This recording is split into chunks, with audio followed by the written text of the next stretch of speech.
use cases of Web3 through DePIN.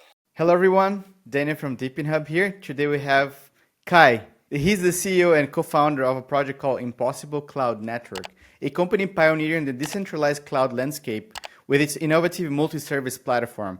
So let's dive into the podcast, and I think it's very interesting to have you here. We've been actually following ICN for the friends, right? You guys been in Brussels. I've seen actually everywhere in the world in the conferences and things that are happening. It's been very interesting to see the progress and also learning what we are doing and what you guys are doing. But yeah, let's get started with the podcast. Can you introduce yourself, your background, and your role in Impossible Cloud Network? Yeah, I try to keep it brief. So I started my career basically as a founder several years ago in the gaming space. So I founded a gaming company, scaled that to more than 1,000 people, employees, a few 100 million customers all around the world. We served like 180 countries all around the world. I did a reverse IPO to the NASDAQ. This is where I brought the gaming company. And then later I was sitting on the board of the listed entity for several more years. So besides the gaming space and expertise, there's also some capital market expertise, exposure, some M&A exposure that I did over several years. Also investing into a few companies. And basically what I had big touch points with over the time as a gaming builder was always infrastructure networks, because essentially if you run a gaming company with worldwide exposure, you need a tremendous network, low latency, massive amount of traffic all around the world if you want to serve this. So we had probably a couple $100 million USD spent alone for AWS. In the beginning it was thousands of servers, bare metal, and later the network was running in the cloud. And this is basically also where I got as a starting point the idea to essentially revolutionize the cloud service, the cloud space. Founding Impossible Cloud Network, which started like 2.5, 3 years ago, where I said, okay, let's change something in the cloud world, in particular with a Web3 approach. What I think was always super compelling, building the bridge basically between the Web 2 enterprise cloud market and Web3 technology. So bringing mass market adoption to Web3 technology, this was what was always super exciting to me. What is the main problems that you see on Web 2 and that the Web 3 can solve in your case? Yeah, so if you look into the cloud space, it's a tremendously large market. It's $1 trillion market. It's growing exponentially fast. On all the cloud services that you need, like starting from storage to any kind of computation, GPU computation, AI, of course, is even accelerating the exponential growth quite heavily. And the whole cloud market is dominated by just a handful of companies globally. So basically you have AWS, you have Google, you have Microsoft, and these three companies alone probably dominate somewhere between 60-70% of the entire cloud market all around the world. And this comes with a lot of shortcomings. So you have super high cost, you have a high lock-in effect. You also have compliance and GDPR issues, because essentially if the mother company is sitting in the US, you are never certain as a customer, even if you run in an AWS data center in Europe, that the customer data might be handed over to the US, which is not GDPR compliant. But this is the current law from the US, like US Patriot Act, US Cloud Act, and so forth. So I think there are a lot of reasons why companies start to worry not to lock in everything that they have into a handful of companies. And the second point where I see shortcomings is also down the line. If you think about all the technology that is coming, there are many reasons why you need more decentralized networks, also from a technical standpoint, from a physical standpoint. So this trend probably started like 15 years ago with CDNs, where it makes a lot more sense technically to serve data with close proximity. So if you have a user request, you don't want to let this request travel around the half of the world. You want to serve the data very close by. And this is something that is needed for many new upcoming technology way more in the near future. AI inference is a good example. There are many more use cases where decentralized networks make a lot more sense than creating a massive amount of data anywhere at the edge and then always transferring the data to a central data center and then calculating it and sending it back. Doesn't make sense. And I think building these kind of networks is just so much easier and so much more geared towards a Web3 approach, where you have a lot of participants participating in a network and participating in building the network and owning the network than in a central approach. Yeah, that's super, super interesting. It's true, right? It's crazy to think that I think a big amount of the internet goes into a few companies, to the point that, you know, sometimes there's a problem with Amazon and everything's out. You know, like you can watch Netflix, you can use Slack for your team. You basically, Amazon's out, you go to the beach because there's nothing you can do. So then with this in mind, can you explain the vision and mission of then the project? Because you guys are trying to solve this problem, right? Yeah, so essentially the idea is to build a decentralized AWS. AWS obviously has a super large footprint. So at the moment they have probably like 200, 250 different services, from storage to any kind of computation to CDN, general compute, serverless computation, databases, and so forth. And what we want to do is we want to build an ecosystem where you can potentially get all these services as an enterprise customers. And this is provided from many different network participants. So essentially what we have is a lot of tier 2, tier 3 data centers that we want to connect into the network. So we really talk about professional enterprise grade hardware that is operated on the supply side. And then on top of that network, we want to build professional enterprise grade software. And again, we don't want to build all that software on our own. It's about creating an ecosystem where other DePIN projects or other Web2 projects create on top of that enterprise grade software. And this is where we want to operate in this ecosystem, opening this up for many, many participants, and then jointly dethroning AWS. And there's always one nice saying that I like to refer to. So when I was working back in the days in the Web2 space, there was always the common sense, common knowledge. There is no way of competing with the big tech companies. They have built so massive moats that no startup in the world will ever be able to compete against them. The only way of doing that is like if there is political effort and if they demonopolize from like a political standpoint. If that's not going to happen, they will exist forever, kind of. What I think in the Web3 world is reality. No matter how many smart people and resources are located in one company, let's say AWS or Google or whatever, there will be always more smart people outside of that company. And if you are able to programmatically incentivize the crowd, the people, then they can jointly build much more than all the hyperscalers, the big tech companies combined. And this has been shown already in Web3. I mean, essentially the largest compute network in the world is Bitcoin, right? It's orders of magnitudes larger than anything that AWS and Google and Microsoft have built combined over the last 10 years. And also open source is a testament to that. Absolutely, absolutely. I think open source is a super strong movement. Obviously, there is a huge success story about Linux and especially in the server industry. I think open source lacked a few things why it not became the absolute mass market phenomenon in certain areas. But I think the incentivization layer of Web3, again, is super strong. And I think this gives back the edge to open source and community joint efforts here. I really enjoyed this thought, actually, that I didn't think before. You think, these companies, Amazon, Microsoft, Google, they have very talented engineers, right? But then you're dealing with the whole pool of, like, the whole world pool of engineers everywhere in the world that can be thinking about how can I make this service better, and I'm going to be rewarded by that without having necessarily to be an employee to this company, right? So you're going to have this open network in a way that everyone can become sort of like an engineer for ICN just by building the whole project better. But I think that's a very interesting way to compete with these projects, right?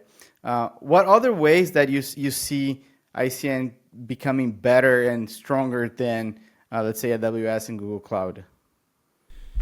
Well, I think it's absolutely essential, first of all, that you compete on with a product that is comparable or better in the most important part. So one thing that the Web3 industry so far is still lacking behind is everything in terms of performance, usability, compliance. So a lot of these things matter to enterprise customers. If you look into what Web3 has succeeded in and in which areas Web3 has not succeeded in yet, I would definitely say building DePIN networks, building supply side, building massive amount of hardware networks, checkmark, right? So there are a lot of networks out there that are really super large in terms of the total hardware capex investment and so forth. On the user side, it's really lacking behind. So when we started, we said, if we want to crack this nut, if we really want to open the advantages of Web3 and the incentivization layer to onboard a lot of people helping us to compete against AWS together, we need to build products that are at least on par with Web2 products, because essentially enterprise customers will compare. And that's what we did from the beginning. So as of today, we started building an object storage first. That was the first service that we employed. I can go into the reasons why we started with object storage and not maybe computation and so forth. But anyways, we built this product, and this product, as we speak, is already around 20% faster than the direct Web 2 competition. So there is direct Web 2 competitors, companies who just build object storage. One of the toughest competitors in the space is a company called Wasabi. They raised $500 million. They're building out all their data centers on their own. And their slogan kind of is they want to be the fastest of the fastest and the cheapest of the cheapest. And we are already, as of today, are able to outcompete them on both areas, price and performance. And the way how this will continue, I think if you build a very decentralized network, at least in terms of throughput performance, I think is much, much superior on a decentralized network, because as a customer you can essentially download all your files or upload all your files to multiple sources at the same time, right? So this is something that we experienced already 20 years ago with the early days peer-to-peer networks, that once uploads and downloads have started, the potential throughput is much, much larger. And this is, again, what the limitations with the central approach are coming to, like basically this bottleneck problem. Also, Daniel, what you described before, if AWS is down, it's down, and then all the services are down. Like just because, like let's say there's one data center having connectivity issues, or one data center burned down or whatever, which just happened a couple of months ago in Europe, OVH, whatever. So I think these things happen, and for very good reason. The internet itself was designed to be decentral. By the way, a very short anecdote here. This was not a given from the get-go. In the very early days of the internet, Microsoft was proposing actually the Microsoft Internet Highway, meaning they said it's not going to work, that this all decentral, unsecure stuff, the internet can work on its own. You need the credible trust of a company like Microsoft, and they wanted to actually validate every new IP address. And that was really in the early days something that was about to happen. Of course, we know for good reason this never happened, and we had SSL and other areas, and why the internet became the internet. But it's designed decentral for many, many good reasons, and I think this is where we need to go in the future. Yeah, trusted partner. Microsoft being very trusted partner, especially at that time, right? I think at that time everybody kind of had like a hate story with Microsoft. I think they managed to kind of clean up the identity a little bit, but yeah, if you like when I was younger, I remember like I'm never gonna use Microsoft again. You know, they're so bad, etc. Yeah.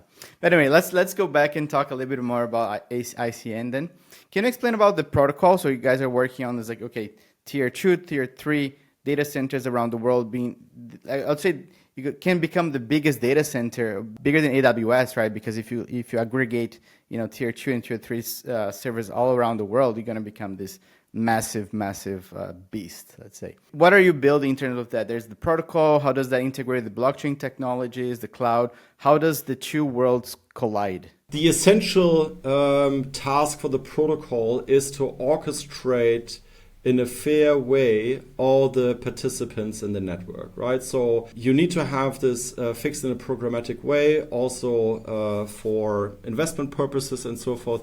People who are building the network need a very clear, transparent, programmatic rules, how they can participate, earn rewards, and so forth in this protocol. And this is laid down in the protocol, basically. So essentially, the hardware providers earning rewards, also the hardware providers having to provide collateral in the case they misbehave or do something wrong. So all these things need to be ensured. One essential part in terms of participants in the network that's also needed to be controlled by the protocol is you have the hardware provider on one side, you have the service providers who build enterprise-grade services on top, and then you have, which is super important, what we call the SLA Oracle network. So essentially, there's always what is called this DePIN verification problem. If you are building a DePIN, a decentralized physical infrastructure network, the question is always, how can you trust all the participants? And this is, I think, a very, very long discussed problem. It's also in other parts of the blockchain industry. It's part of the blockchain trilemma, if you want so. So if you want to have all this verifiability or the security and at the same time decentralization and scalability, it's an issue. And what we found is the very kind of standard older, even Web 2 approach, but you can really apply this in a Web 3 way. You have independent, a decentral network on top, basically, a validator network that is validating what is being provided in the network. And these SLA Oracle nodes are solving for us in a quite neat way this verifiability problem, at the same time ensuring decentralization and scalability, which is super important. Otherwise, it's not going to work. Right, and this is again one of the things where many of these networks are lacking nowadays, because they don't have all of this. They don't have either the scalability or the security, and or the decentralization. A lot of the stuff that is then I don't know, the next layer one is performing super fast, whatever, and then you find out it's running on AWS. Yeah, so I think this needs to be solved, and this is what the protocol is doing. With distributing the rewards in the right way. Yeah, I mean, if most people are running, validators for layer ones on AWS and AWS goes down, I think that's the problem. I think there's servers like OVH and Hastronet that actually they run a lot of Ethereum's validators, for example. And like I remember the start of OVH. I think it was in France that they burned down the data center. Yeah, something like this happens, and then half of Ethereum's validators go down. It's a pretty big problem, right? So I think distributing this as much as possible is super, super, super important. And you guys are definitely tackling something that's not easy, right? I agree. But I think this dates also back to my history. Like when I started this project, I felt I've reached quite a lot, and I'm an entrepreneur at heart. And I always said, like, I'm only going for a new venture, and I'm really here all in, like really 150% every day, first in, last out, and so forth. But I'm only going for this if the potential impact then that I can have with this project is super large, right? So, and I really see that we are having the opportunity together with many other peoples to be part of building the next generation of the internet. Right? I think it's super exciting times.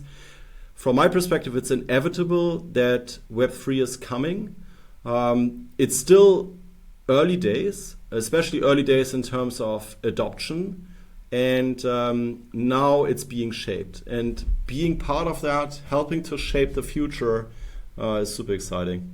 About the adoption part, you said that where most projects are actually lagging and the industry in general. But earlier you mentioned service providers and their ability to also capitalize on an ecosystem like ICN. Can you elaborate a bit more on the strategy and like how you believe like you can set it up for success, if you will? Yeah, so what we said from the beginning, we need to demonstrate a first use case on our own, right? And we looked into this and thought about, okay, what is the first use case? And we decided to go with object storage, enterprise-grade object storage. A lot of people might completely underestimate how complex it is. Like you just think, okay, you store some data and you retrieve some data. But there are reasons why this usually takes a long time. So I like numbers. This Wasabi competitor, you can look it up somewhere on YouTube. The founder is talking about it.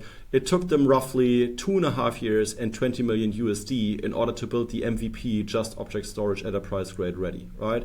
And the guys had a lot of experience before because they built a very close by company, billion revenue before they did Wasabi.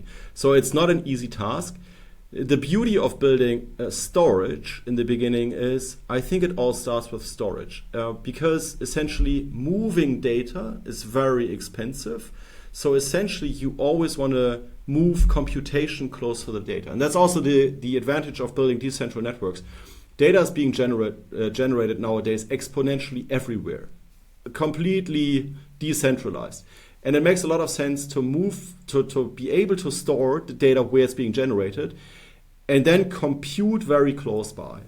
And so we said, okay, let's start with object storage. Once you have built this service and demonstrated that that we are able to essentially have enterprise-grade customers, and we talk about regular Web2 companies, they have no crypto on the balance sheet, they have no wallet, they just are into the cloud space and want to store some data, right? And if you have these customers, we have around 1,000 enterprise-grade customers today, and they store on Web3 technology. So that was the first vertical slice that we built.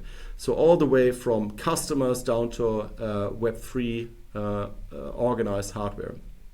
And then in terms of ecosystem and other services and other service providers, we said, okay, look, we might be able to build another 1 or 2 services on top, but if you really want to compete with the cloud offering, the advantage of an AWS is it's so easy to use everything. Yeah? So as a developer, you just store some data, you spin up another VM, and then you have some EC2 computation, and you spin up a database, and everything is in one hand. And this is super convenient. And that's the reason why they also have so many customers being completely locked into the ecosystem. So we said, if you want to compete, you will only be able to compete if down the line we are able to combine a lot of services to one offering to the customer.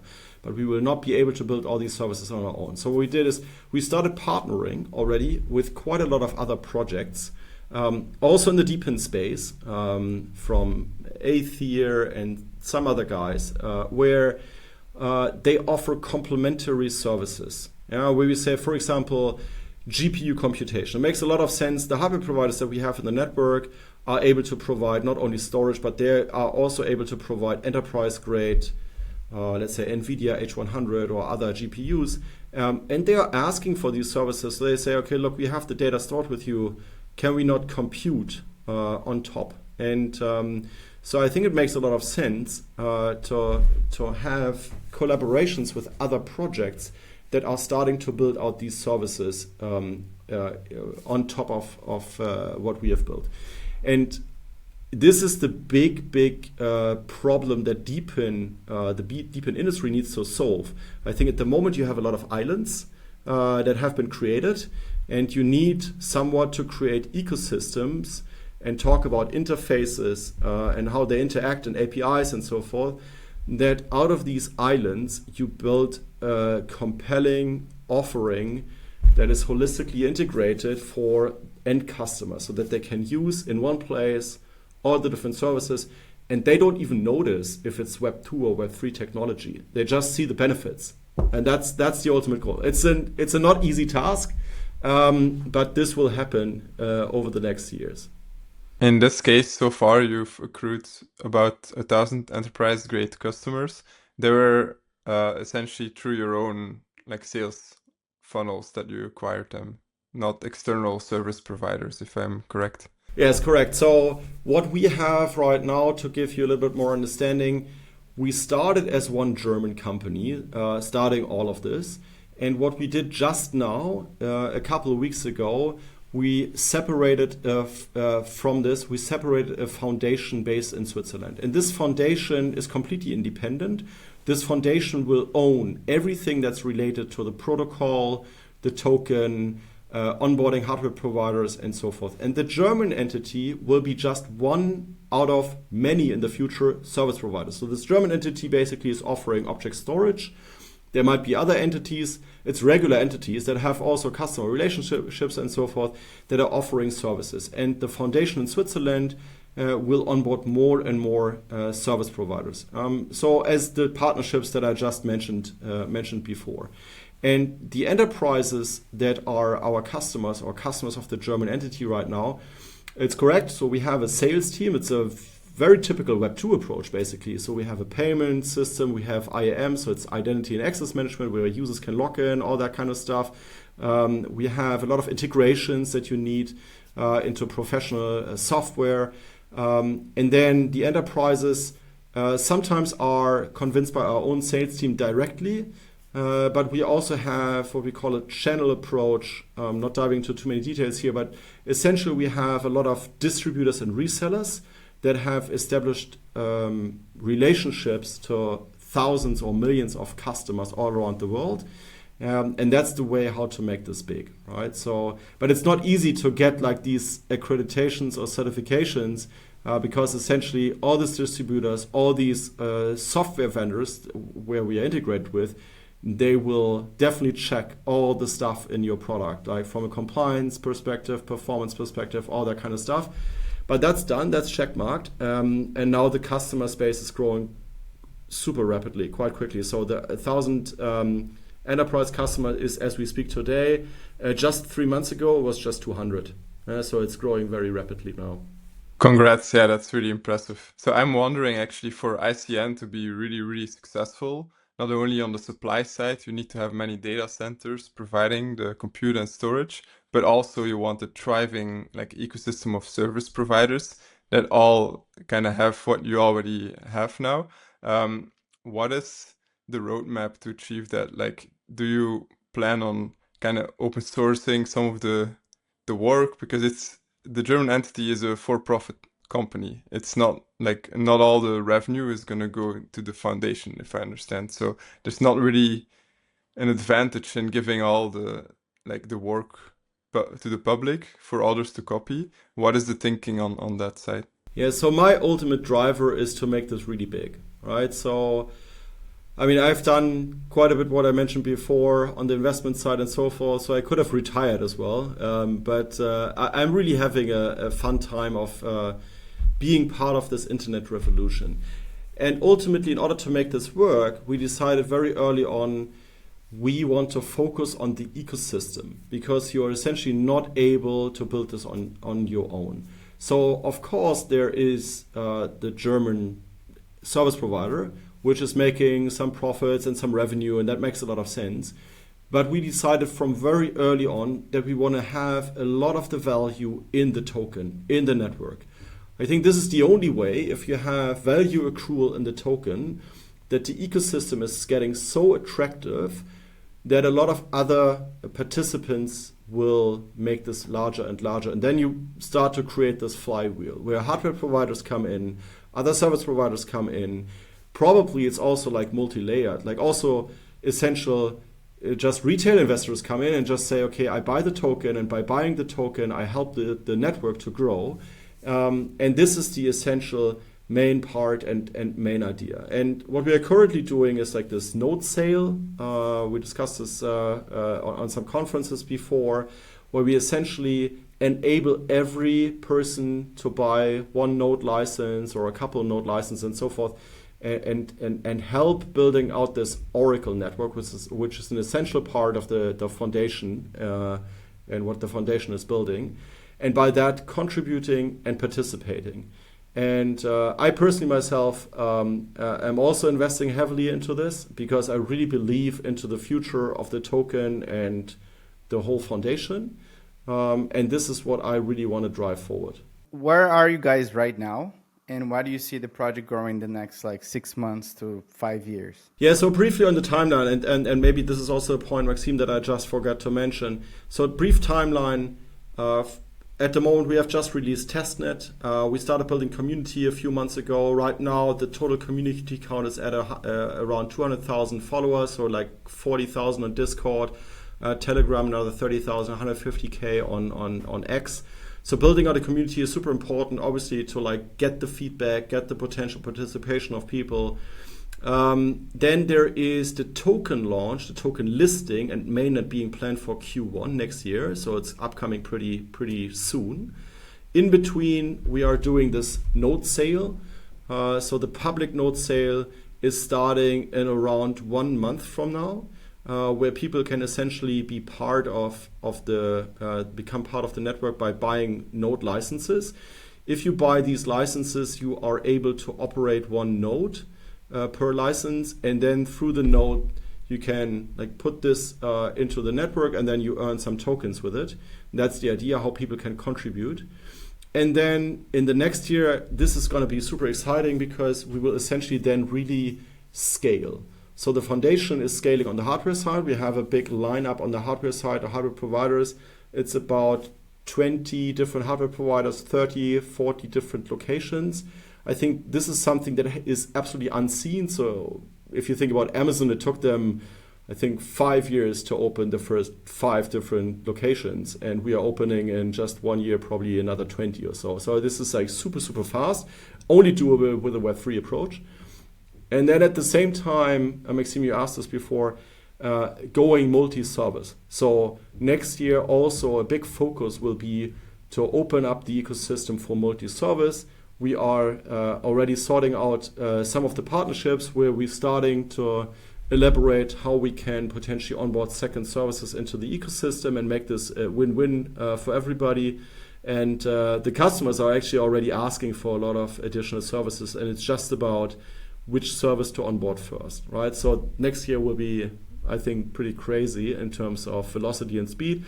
But again, it's done then not only by us, but by many people.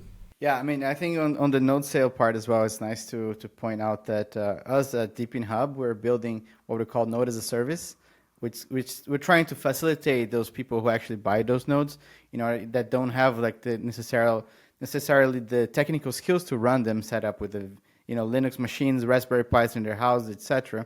We're trying to build streamlined processes that people can just buy the license and then take the advantage of the future tokens that this license is going to do without having the hassle to run those nodes. So if you're listening out there, make sure to keep an eye on our newsletter and everything that we'll be announcing, because hopefully there'll be a surprise partnership with ICN as well. Let's see if it's going to happen, right? I think what you guys are building, it's so interesting, and I can clearly see the path forward. It's a lot of work, but it can be I think one of the only options we have as humans to fight against big machines like AWS, AWS, Google, and Azure, and I think those are the 3 ones, right? Everybody else is big, but there's not that volume or that size. Yeah, sorry, very briefly on the size. I mean, obviously the 3 that you mentioned are super big. Then you have Alibaba in the east as well. But there are a few big tech companies who are having massive stacks themselves as well. So Facebook, for example, I met some time ago, I met Mark Zuckerberg. I also met, it was super interesting, the former CTO of Facebook, talking with him how they build data centers. So Facebook, also, they built their own data centers. They invented the whole stack, everything that's inside data centers. And they talked about how they do this in North Sweden, for example, because for many reasons this is because it's so cold outside, so it's having beneficial stuff there. So all the big tech companies are really ahead of the curve in building all the stuff, and no telecoms company in Europe or whatever, no other single player is able to compete on that level. Not in OVH, not whatever, like all these European and smaller stations. But there are thousands. So in Germany alone, I think we have more than like somewhere between 5,000 and 10,000 data centers. And a lot of these data centers are tier 2, tier 3, operated by, I don't know, smaller companies, whatever. If you jointly combine all of this, it's the opportunity is just massive. And a lot of the stuff is just idling, right? So this also, I think, in terms of sustainability, a super large, compelling reason why connecting all this stuff, because a lot of these things are idling around. And that's ultimately also the reason why AWS started. Ultimately, they have built all these data centers on their own, and they thought, okay, we need all this capacity for whatever Thanksgiving and so Black Friday and all the rest of the year. Everything is idling, maybe except for Christmas, and so we start selling it. Yeah, so if we combine all of this, it's going to be massive. Yeah, exactly. I think the main power, one of the main power initially, until we have like we discussed before, all the engineers coming to build, is the scale, because indeed, it's very hard to compete with those companies, not because just the amount of money that they have. I know that, for example, Facebook and Google, they build their own hardware as well, right? A lot of times they build in their own motherboards. They do the whole thing themselves, and it's not something that's publicly accessible for anyone to buy, to build their own data centers.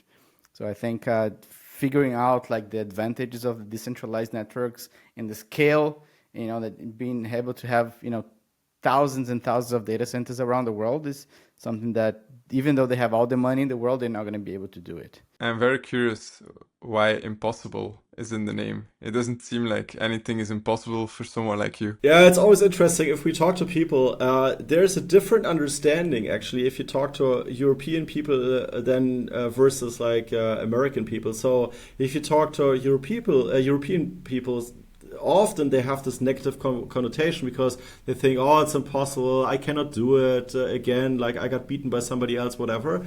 And for Americans, it's more like nothing is impossible. That's the reason why I call this like impossible burger, impossible whatever. And they mean basically by it, like we make the impossible possible, right? And this is how we perceive ourselves. So the vision ultimately is super large, like building a decentralized AWS. By the way, I mean, maybe not everybody knows that, like by far, the most profitable part of whole Amazon is coming from AWS. All the growth, it's all coming from AWS. It's not the Amazon store or whatever, or Amazon Premium, or it's AWS, right? And this is growing so massively. So usually it was always regarded as impossible to compete against these guys unless you have political people, like, I don't know, dividing this into parts. But we said, with the power of Web3, it's doable, right? And this is the reason why we came up with the name Impossible Cloud Network, because we think we can make the impossible possible by joining forces with many, many people and entities all around the world. Let's make the impossible possible together with decentralized infrastructure, right? That's a good name. I like it. So yeah, for the listeners out there, where can they know more about ICN and they can follow up with everything that's happening? Of course, they can go to deepinhub.io, but to follow you on Twitter, on social media, on website, blog, etc., where's the best place for them to go? Essentially, you can start with a website, icn.global. Everything is being linked there, and then all the news is happening on Twitter, Discord, Telegram. You can join there as well. Just look for ICN protocol or Impossible Cloud Network protocol. You will find it, and then take it from there. Always be curious, ask questions, follow the trends, try to contribute, and then let's ultimately make things happen together. And maybe one last comment, because Danny, I think you mentioned this before. Even though the large, biggest tech companies in the world, they are building their own chipsets and whatever, I would not underestimate the power of innovation of the crowd. And usually in decentralized systems, the power of innovation is much, much larger. And this is also something that I would bet on ultimately. The power of innovation, if you believe, like where Bitcoin started, like, I don't know, mining on a personal laptop or whatever. And if you see nowadays the creativity of people having built their own chipsets, built around Hoover dams to get the lowest electricity, whatever. People are so creative. And this is ultimately what is going to beat the current central approaches. And yeah, I mean, I think those are the things that makes us wake up every day in the morning excited to build, right? Because we can see the future and we can see how excited it is. But yeah, well, I want to thank you so much for joining the podcast. Thank you, Kai. Thank you, Max, for joining as well. I think it's been very interesting, and I can't wait to see where ICN goes next, because it's such a cool project that I definitely want to follow up very, very closely. And yeah, let's change the world together, right? Thanks so much, man. Thanks for having me. And if anybody wants to engage on at DEF CON, I'll be there as well. The team will be there. Happy to have a chat or whatever if you are interested. Amazing. Thank you, guys. Have a good one.